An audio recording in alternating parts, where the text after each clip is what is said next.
의를 위해서 핍박을 받는 사람들이 복이 있다.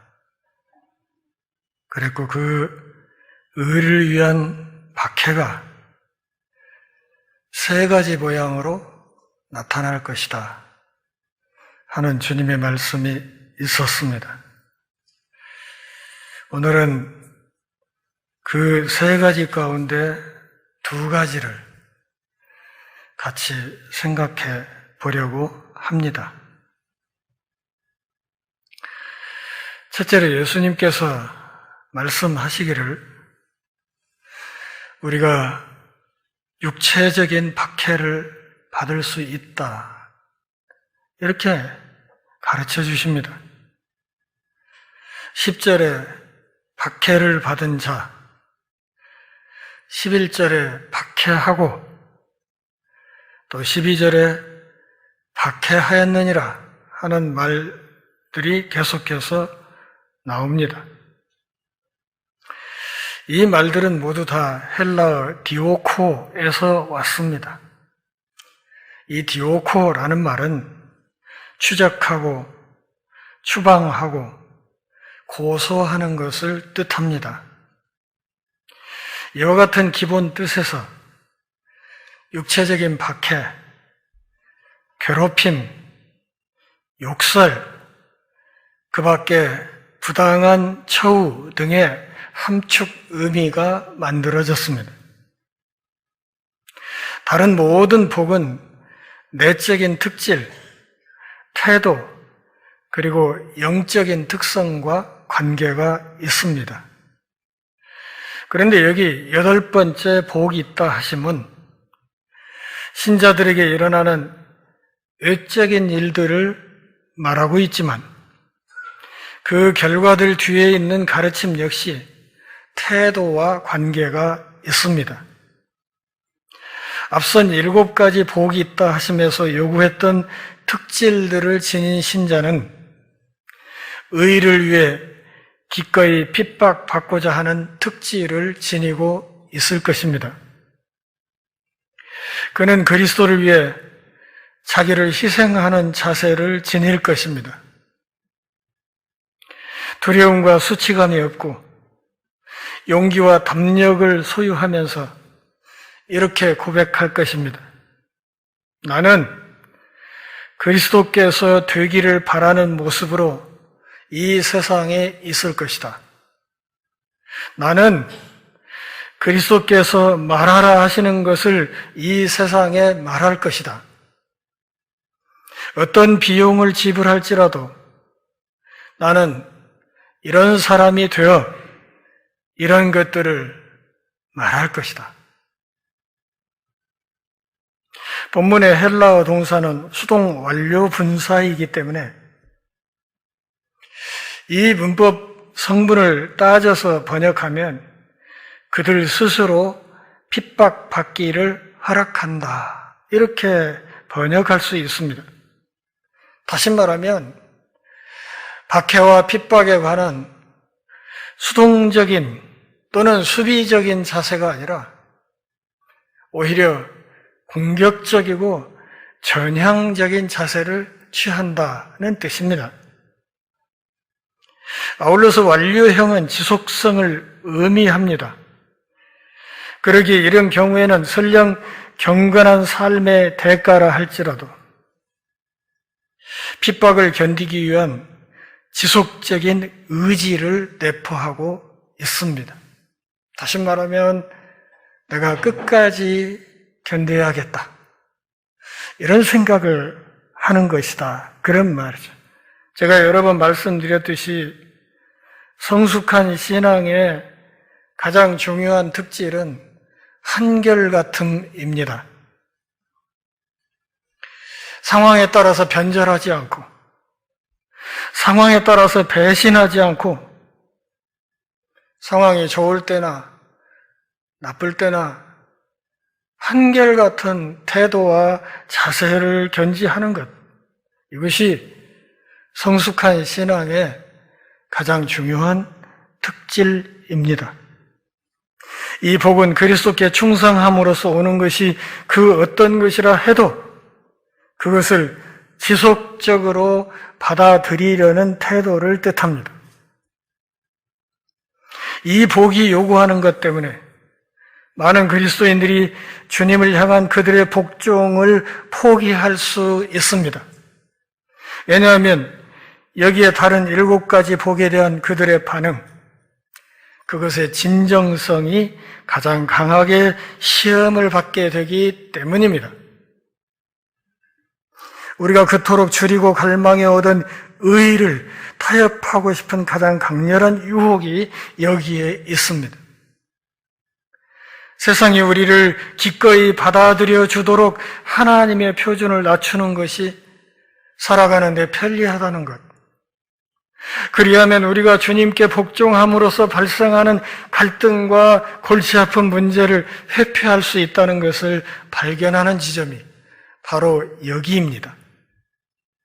그러나 하나님은 복음이 실제보다 덜 진실되고 덜 의롭고 덜 부담스러운 것이 되어 적당히 신자인 채 하도록 그분의 복음이 변조되는 것을 원하지 않으십니다.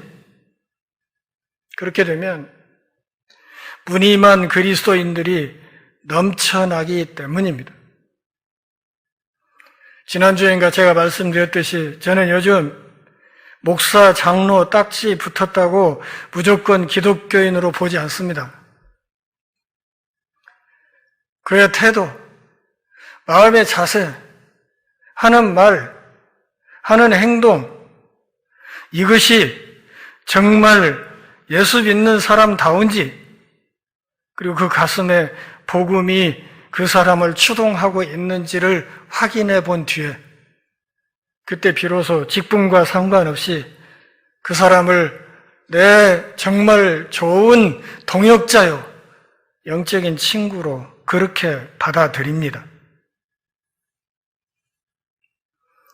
그분은 그리스도의 삶이 아무런 비용도 들지 않는다고 생각하도록 구원받지 못한 사람들을 이끄는 증인들을 원치 않으십니다.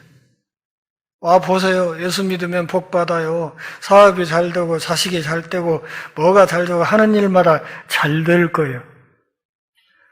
이렇게 전도하는 사람들을 원하지 않는다, 그 말입니다. 이것을 어떤 신학자는 인조 합성 복음 이렇게 규정했습니다. 사람이 만든 씨앗은 주님이 원하는 실제 열매를 전혀 맺지 못합니다. 요즘 기독교 텔레비전에 나와서 설교하는 사람들 모습을 보면 저 사람이 목사인가? 저게 연예인인가? 분간이 안 되는 사람들이 참 많습니다. 자, 한번 물어보죠. 여기에 그 손수건 이렇게 삼각형으로 해서 그 뭐하러 꼽는 거예요, 그거? 나 잘 모르겠는데. 이렇게 꼽고, 머리에 반딱반딱하게 포마드 바르고, 심지어 어떤 사람은 교인들 모아서 함께 찬양하면서 에코 마이크를 쓰는 사람도 있어요.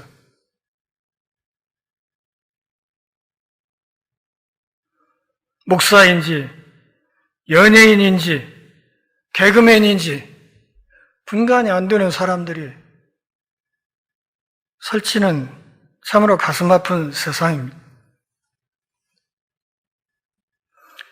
육체적 박해뿐만 아니라 욕설도 들을 것이라고 말씀하십니다. 예수님은 사람들이 욕하고 박해할 때 너희에게 복이 있다, 이렇게 약속하십니다. 물론 여기 사람들에는 가족, 부모, 형제도 포함합니다. 본문에 욕한다는 헬라어 오네이디조는 욕하는 것, 비난하는 것, 혹은 심각하게 모욕한다는 뜻을 갖고 있으며, 또한 문자적으로는 누군가를 책망한다, 비난한다, 이런 뜻을 갖고 있습니다. 비난을 쏟아대는 것은 사악하게 조롱하려고 상대방의 얼굴에 더러운 독설과 저주를 퍼붓는 것을 뜻합니다. 하나님 나라에 복종하는 시민이 되기 위해 재판이 걸린 법정에서 욕설과 비난을 듣는 것입니다.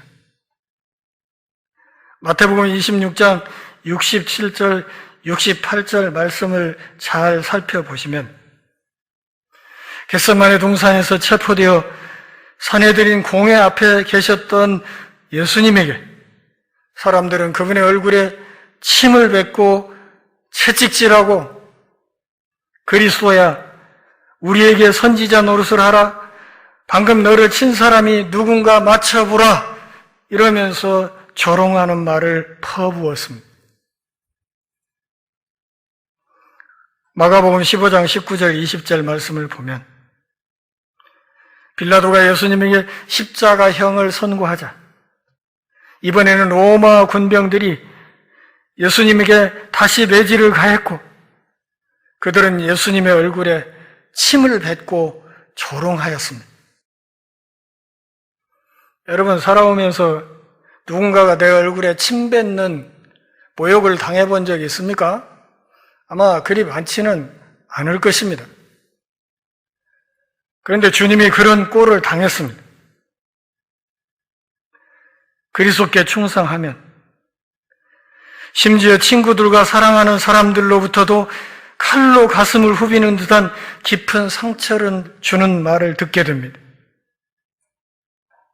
아무 이유 없이 이혼하려는 친구에게 성경적인 근거를 들어서 그러지 말라고 당부하면 이내 무참한 욕설이 되돌아오는 것이 이 세상입니다. 제 친구 목사 가운데 한 사람은 저처럼 늦게 신학을 공부했습니다. 잘 나가던 직장을 때려치고 뒤늦게 신학을 하겠다고 하자 가장 극렬하게 반대를 한 사람들이 장로 권사인 그 친구의 부모님이었습니다. 어느 날 부모님 앞에 불려가서 초저녁부터 새벽 4시까지 무릎 꿇고 온갖 독설과 폭언과 저주 섞인 말을 들었다고 합니다. 새벽 4시쯤 되어서 아버지 장로가 어머니 권사에게 제발 좀 그만하라고 해서 싸움이 그쪽으로 옮겨 붙는 바람에 드디어 해방이 되었다. 그리고 그날 나는 그 부모님의 저주와 독설과 폭언을 신학교 가도 된다는 허락으로 받아들였다. 그렇게 얘기를 하더라고요. 고린도전서 4장 9절에서 바울은 고린도 교회에 편지를 보내면서 이렇게 말했습니다. 내가 생각하건대 하나님이 사도인 우리를 죽이기로 작정된 자 같이 끄트머리에 두셨으며 우리는 세계 곧 천사와 사람에게 구경거리가 되었노라. 여러분, 우리는 이 대목을 그냥 대충 읽지만 우리가 주목해야 될 대목은 맨 마지막에 있는 구경거리가 되었다 하는 말입니다. 바울은 여기에서 의도적으로 구경거리가 되었다는 표현을 썼습니다. 이것은 당시 로마의 장군들이 전쟁에서 승리하고 아주 자만심에 가득 차서 오만한 자세로 개선행진을 할 때 포로들을 마치 굴비 엮듯이 엮어서 끌고 시가행진을 하면서 그 포로들을 승전의 트로피로 삼아서 이내 그 행진이 끝나면 죽임 당할 포로들을 수많은 사람들의 구경거리가 되게 했던 것을 인용하고 있는 것입니다. 사도인 우리가 그렇게 수많은 사람들 앞에 끌려다니며 조롱과 욕설을 당했다. 이렇게 말하는 것입니다. 그런데 그것이 바로 세상이 그리스도께 충성하는 이들을 대우하는 일반적인 경향입니다. 그런 것들이 오늘 우리 삶에 그다지 많지 않다면 그것은 우리가 적당히 타협했기 때문은 아닌지 깊이 돌아볼 필요가 있습니다. 이어지는 고린도전서 4장 10절에서 아주 강력한 풍자로 자신의 요점을 강조하면서 바울은 우리는 그리스도 때문에 어리석으나 너희는 그리스도 안에서 지혜롭고 우리는 약하나 너희는 강하고 너희는 존귀하나 우리는 비천하다 이렇게 말했습니다. 고린도 교회의 많은 신자들은 주님 앞에서의 그들의 자세보다는 세상 사람들 앞에서의 그들의 지위를 자랑했기 때문에 그들 중에 그 누구도 사도가 겪은 조롱과 갈등을 겪지 않았다는 이야기입니다. 고린도 교인들이 세상과 여전히 매우 많이 닮아 있었기 때문에 세상 사람들이 보기에 고린도 교인들은 현명하고 생각이 깊으며 강하고 뛰어난 사람들로 보였다. 그런 뜻입니다.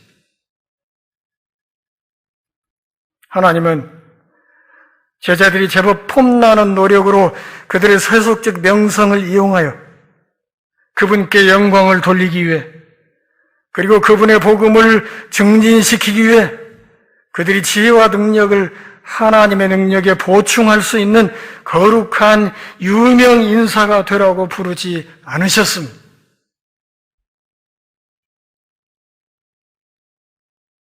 그동안에 우리나라에 기독교인 대통령이 여러 명 나왔습니다.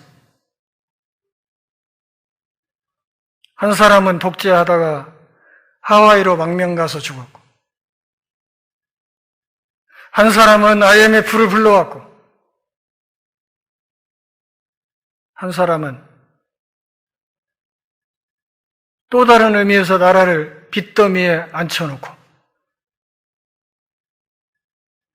그리고 지금 깜빵에 앉아 있습니다. 장로 대통령을 만들어야 된다고 떠든 사람들이 많았습니다.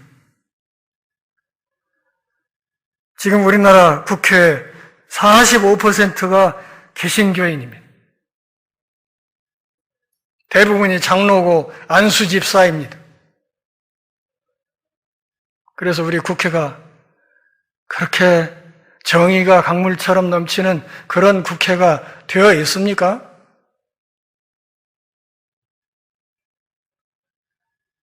세상에 힘 있는 사람들에게 전도해야 복음이 힘있게 뻗어간다. 오늘 주님 말씀에 비추어 보아도 그것은 새빨간 거짓말입니다. 세상이 그리스도인의 주장 혹은 인격을 끌어안는 범위까지 중요한 원리를 끌어내릴 수 있습니다. 혹은 그리스도인들의 주장 혹은 인격이 세상을 끌어안을 수도 있습니다. 그 주장 혹은 인격이 복음과 성경적 표준들을 그런 범위까지 타협하게 만들 수 있습니다. 만일 바울이 자신의 인간적인 경력, 요즘 쉽게 하는 말로 스펙이라고 하죠. 영어 쓰는 거 별로 좋아하지 않지만 하도 많이 쓰니까 이해하기 쉽게. 바울은 자신의 스펙을 중요하게 여기지 않았습니다. 만일 그것을 중요하게 여겼다면 그는 훨씬 더 많은 군중을 끌어모을 수 있었을 것이고 틀림없이 그가 가는 곳마다 아주 융숭한 대접을 받았을 것입니다.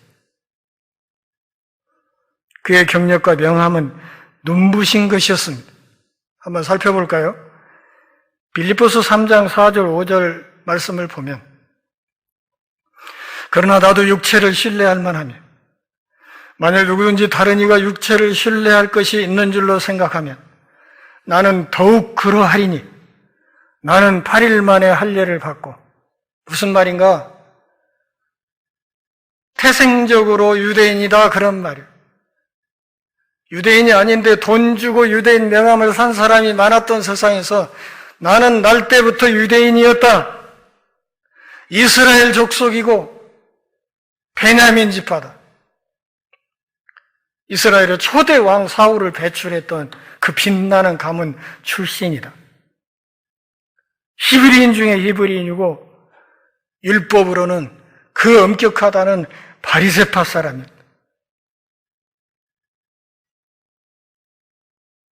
바울의 이 말을 요약하면 나는 원조, 참, 진짜 유대인이다.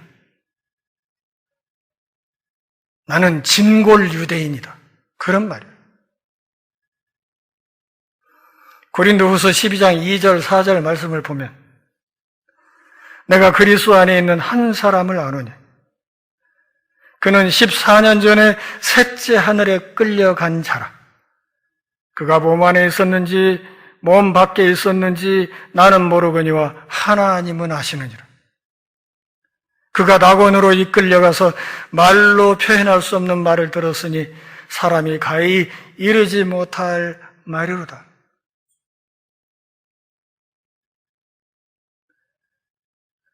자기 이야기를, 자기가 했던 그 신비로운 경험을 행여 사람들이 오해할까봐 남 이야기처럼 했습니다. 3층 천에 올라갔다 왔다. 거기서 어쩌면 사도 요한이 반모섬에서 보았던 그 계시록의 모든 내용을 사도 바울도 다 보고 왔을 것입니다. 난 그런 체험도 있는 사람이라. 고린도전서 14장 18절 말씀을 보면 내가 너희 모든 사람보다 방언을 더 말함으로 하나님께 감사합니다. 성령의 은사도 풍성히 받았다 그런 말이지요. 사도행전 22장 3절 그리고 29절 말씀을 보면 그는 유명한 랍비 가말리엘 문화에서 공부하였고 날 때부터 로마 시민권자였습니다. 학벌도 빵빵했다 그 말이죠. 그런 그가 원조 참 진짜 유대인이요 진골 유대인이요 3층 천을 갔다 온 신비로운 경험도 한 사람이요 은사도 넘치게 받았던 사람 그리고 학벌도 아주 빵빵했던 그가 빌립보서 3장 7절 8절에서 이렇게 말합니다.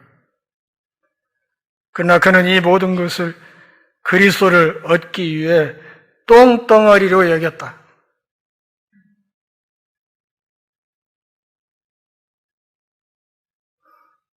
그는 영적인 목적을 성취하기 위해 세속적인 수단들을 이용하는 것을 거부했습니다. 왜? 세속적인 수단은 반드시 실패한다는 것을 알고 있었기 때문입니다. 예수 그리스도의 사도이자 선교사로서 바울이 지녔던 자격증은 종과 고난받는 일꾼으로서의 그의 신분이었습니다. 다시 말하면 그가 사도라는 유일한 증거가 무엇인가?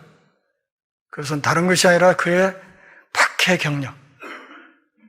그가 박해받은 경력, 그것이 그가 사도라는 확실한 신분증이었다. 그런 말입니다. 마지막으로 고린도후서 11장 23절부터 27절까지 한번 같이 읽어볼까요? 그들이 그리스도의 일꾼이냐? 정신없는 말을 하거니와 나는 더욱 그러하도다.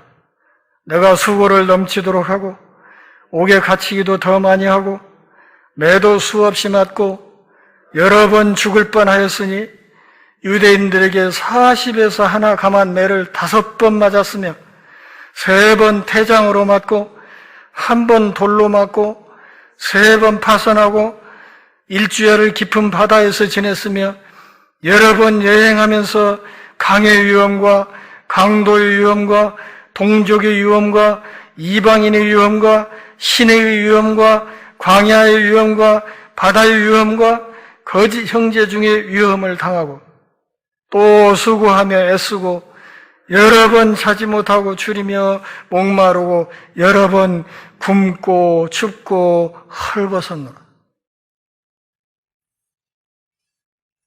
40에서 하나 감암매를 맞았다는 것은 유대인의 율법에서 40대를 때리면 죽어버린다는 생각 때문에 40대까지는 못 때리게 했어요. 그래서 거기 하나 뺀 39대까지만 때리게 되네. 이것은 매를 39대를 팬다는 것은 이것은 초죽음 상태로 만든다는 것이죠. 이런 고통을 5번이나 당했다. 그것만 있었던 거 아니지 않습니까? 방금 우리가 읽은 이 말씀, 사도 바울의 이 고백은 과장된 것도 아니고 그가 꾸며낸 이야기도 아니고 요즘 우리가 흔히 쓰는 말로 팩트입니다. 그는 이것이 내가 예수 믿는다는 유일한 표, 내가 그리스도 앞에 부름을 받은 사도라는 결정적인 표라고, 이것이 나의 신분증이라고 그렇게 말했습니다. 그리고 마침내 이 복음을 위해서 순교의 제물이 되었습니다. 그 결과 이 귀한 복음이 오늘 우리에게 전해졌습니다.